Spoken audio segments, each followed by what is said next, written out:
Hello everyone, आजको हामी यो भिडियोमा डिस्कस गर्छौँ दाँत चाहिँ कसरी माझ्ने त है। धेरैजना लाग्यो होला ब्रस कसरी गर्ने होइन, किनभने हाम्रो ब्रस गर्न त कसरी सिकाएको हुँदैन। आज हामी सिकौँ है त। पहिला चाहिँ तपाईँले ब्रस लिँदाखेरि त्यसको टाउको सानो हुनु पर्यो है।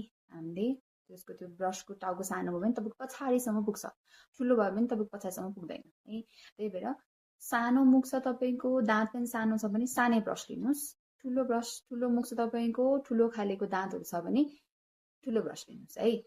तपाईँको पछाडिसम्म ब्रस पुग्नु पर्यो है। अब त्यो भनेसँगै थोरै मात्र मन्जन लिने, धेरै लिनु भएन, फ्लोराइड भएको मन्जन है। त्यो लिइसकेपछि ब्रसलाई चाहिँ सिधा राख्ने होइन, अलिकति छड्के राख्ने। हेर्नुहोस् त त्यो भिडियोमा देखाएको छ नि होइन, अलिकति यस्तो हामी 45 डिग्री भन्छौँ, गिजातिर फर्काएर राख्ने है। अनि त्यसलाई अगाडि पछाडि माझ्ने है। अलिकता ब्रस तपाईँको घिजामा हुनु पर्यो, अलिकता ब्रस तपाईँको दाँतमा हुनु पर्यो है। त्यो गर्नुभयो भने तपाईँको दाँत र गिजाको बिचमा ग्याप हुन्छ, त्यो पनि सफा हुन्छ है। र ब्रस गर्दाखेरि तिनवटा दाँत एकचोटिमा तिनवटा दाँत माझ्ने, यसो यसो यसो गर्ने, तिनवटा दाँत फेरि अलि अगाडि ल्याउने, फेरि यसो यसो यसो गर्ने, अगाडि ल्याउने, फेरि अगाडि है, त्यो गर्नु पर्यो।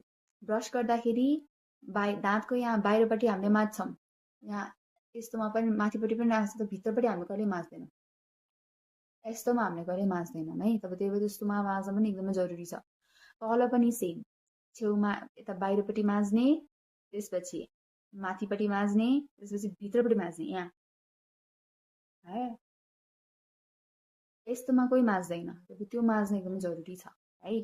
र दाँत माझिसकेको पछि गाजहरू थुकिहाल्ने होइन, एकछिन मुखमा राख्नुपर्छ। तपाईँको दाँतमा फ्लोराइड पस्नु पर्यो नि त होइन, फ्लोराइड पसिसकेपछि हुन्छ है।